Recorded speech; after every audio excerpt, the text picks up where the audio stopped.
نوائے ضیاء کے ساتھ پروفیسر ضیاء 1962 کا آئین ایک ملک کے مارشل ایڈمنسٹریٹر کی سوچ اور فکر کے تحت تشکیل دیا گیا، اور اس کے نفاذ کے لحاظ سے جو طاقت ایک حکومت کی تھی اس کے تحت اس کو نافذ العمل بھی کیا گیا۔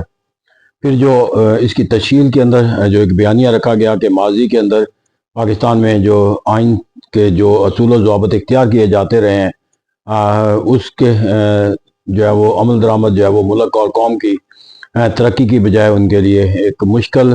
اور حکومتوں کے انسٹیبلٹی اور انسرٹینٹی کا ذریعہ بنا، لہٰذا ایک مستحکم نظام حکومت کے تقاضوں کو پورا کرنے کے لیے یہ جو ایک تصور ہے وہ 1962 کے آئین کے اندر اس کی پایہ تکمیل تک پہنچایا گیا۔ تو اس طرح کہ وہ تمام جو پہلو تھے اس بیانیے کے ساتھ منسلک تھے جو جنرل ایوب خان نے اقتدار میں آنے کے بعد اختیار کیا تھا۔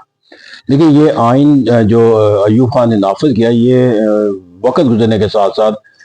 اپنے جو ہے مقبولیت کے لحاظ سے کمزور ہوتا چلا گیا، اور اس کے اوپر جو اعتراضات تھے وہ بڑھتے چلے گئے، اور الٹیمیٹلی جو اس کی بنیادی وجہ تھی آئین کے نفاذ کی، وہ جب طاقت اس کے پیچھے وہ پس پش بن رہی، تو اس کے ایوب خان کے اقتدار میں جانے کے بعد یہ آئین بھی جو ہے وہ اپنے منطقی انجام کو پائیں گا، کیونکہ جو فرد واحد کا جو آئین ہوتا ہے وہ فرد واحد کی خواہشات کا اعانہ دار ہوتا ہے، اسی کی طاقت کے ساتھ اس کے منسلک رہتا ہے۔ تو اس طرح کہتے ہیں کہ 1962 کا آئین ہے، جب اس ناکام ہوا تو اس کی جو بنیادی وجہ جو اس کو قرار دی گئی وہ دراصل وہ محرک تھا جو اس کی تشکیل کا تھا، اور کہا جاتا تھا کہ ایوب خان نے صرف اپنی سوچ اور فکر کے تحت اس کو تشکیل دیا ہے، ملک کے حالات و واقعات کا جو اس کا تجزیہ کر کے یا ملک کے اندر پائے جانے والے جو بنیادی تقاضے تھے ان کی تکمیل کے لیے اس کو تشکیل نہیں دیا گیا۔ تو اس طرح فرد واحد کے جانے کے بعد، فرد واحد کی طاقت کے ختم ہونے کے بعد 1962 کا آئین بھی جو ہے وہ بھی نافذ العمل نہ رہ سکا۔ اس طرح جو اس کے ناکامی کی وجوہات اس میں اس کو جو فرد واحد کی سوچ اور فکر کو، پھر اس کے اندر جا کر جو اس کے آئین کے جو اصول و ضوابط ہے جس کی بنیاد پر اس کو تنقید کا نشانہ بنایا گیا، اور اس کو وقت گزرنے کے ساتھ ساتھ یہ کمزور ہوتا چلا گیا، اس کے اندر ایک وفاقی نظام حکومت کا جو کانسیپٹ تھا، جو بنیادی طور پر یہ ہوتا ہے کہ مرکز اور صوبوں کے درمیان اختیارات کی تقسیم کا ایک ایسا فارمولہ طے کیا جائے کہ جہاں صوبائی خود مختاری کا معنی و مفہوم زیادہ سے زیادہ حاصل کیا جا سکے، اور جو ایک مرکزی حکومت ہے وہ اپنے دائرہ کار کے لحاظ سے ان سرگرمیوں کو سر انجام دے جو ملک کے قومی سرگرمیاں کے تقاضوں کے تحت آتی ہیں۔ لیکن جب 1962 کا آئین تشکیل دیا گیا تو یہاں پر اگرچہ یہ کہا گیا کہ مرکزی حکومت کی فہرست کو بیان کر دیا باقی تمام اختیارات صوبوں کو، لیکن المیہ یہ ہوا کہ مرکزی حکومت کی جو فہرست تھی وہ اتنی طویل تر تھی کہ صوبائی سطح کی جو حکومتیں تھیں ان کو یہ سوچنے کا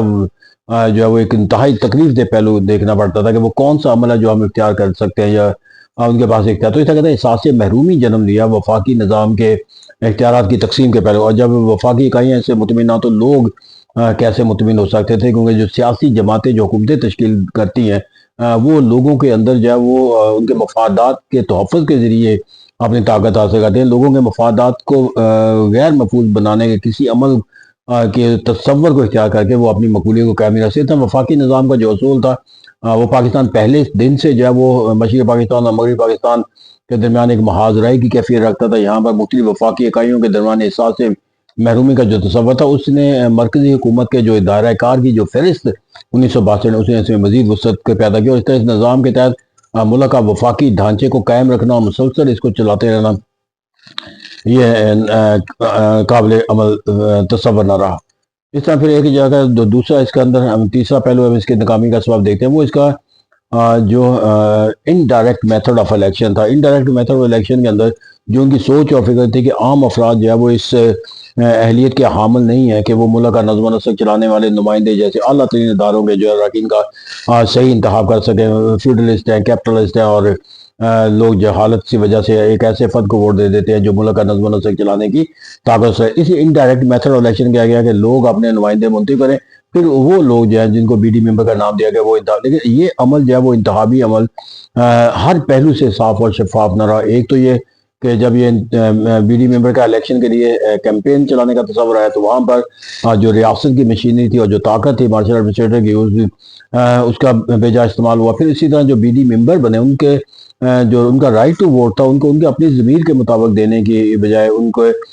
جو ریاست اور حکومت کی مشینری کے ذریعے جو انہیں ایوب خان کے بورڈ میں ڈالا گیا، وہ تمام انتخابی عمل جو جمہوریت کی بنیاد ہوتا ہے وہ ایک بہت بڑا سوالیہ نشان پیدا کر گیا کرپشن کے لحاظ سے اور گورنمنٹ کے مفادات کے تحفظ کے ایک ذریعہ بننے کے لحاظ سے۔ تو اس طرح ریاستی مشینری اور جبر کے نتیجے کے اندر جو انتخابی عمل آیا اس نے پورے آئین کے اوپر جو ہے وہ ایک سوالیہ نشان ڈال دیا، کیونکہ وہ عمل جو ہے وہ آئین کے اصول کے تحت جو ہے وہ اختیار کیا گیا۔ تو اس طرح انڈائریکٹ میتھڈ آف الیکشن اس کی ایک اور بنیادی جو وجہ ہے وہ اس کو قرار دیا جاتا ہے۔ پھر یہاں پر جا کر جو ایک اور جو بنیادی 1962 کے آئین کی ناکامی کی جو تصور کیا جاتا ہے وہ یہ ہے کہ اس آئین کے تحت جو ایک پاپولر لیڈرشپ کا جو کانسیپٹ تھا وہ منسلک نہیں تھا، بلکہ ایک مارشل ایڈمنسٹریٹر کا جو ہے وہ اس کے ساتھ اس جو سیاسی جماعتیں تھیں ان کے اندر کسی ایسے عمل کے ساتھ منسلک رہنا جو کہ مارشل لا دور کی پیداوار ہو، یہ مشکل ہے۔ کہ جب محاذ رئی کا تصور پیدا ہوا ایوب خان کے خلاف، تو وہاں پر جو تحریک نے جنم لیا وہ سیاسی قوتوں کی تھی، کیونکہ مارشل لا کا تصور دیا گیا تھا ایک حکومت کے خلاف جو آئین تھا وہ ایک ذریعہ بن گیا تنقید کا سیاسی جماعتوں کے لیے، کیونکہ وہ مارشل لا دور کی پیداوار تھا۔ تو اس طرح کہتے ہیں جب مارشل لا دور ختم ہوا تو پھر سیاسی جماعتوں کا اس کے ساتھ منسلک رہنا جو ہے وہ مشکل ہی نہیں، ایک ناممکن سا عمل جو ہے وہ بن گیا۔ اس طرح یہ وہ پہلو تھے جس کی بنیاد کے اوپر 1962 کا جو دستور تھا وہ ایک ایسا دستور بن گیا جو اپنے ہر پہلو کے لحاظ سے ایک سوالیہ نشان تھا۔ جو آئین ملک کے اندر اتفاق پیدا نہ اور سیاسی جماعتیں جس کے اوپر اتحاد اور اتفاق پیدا نہ کرتی ہوں اس کو چلایا نہیں جا سکتا، اور یہی وجہ کہ بالآخر یہ آئین کا جو 62 کا جو تصور تھا اور جو یہ ایک ڈاکومنٹ تھا یہ ناکام ہو گیا۔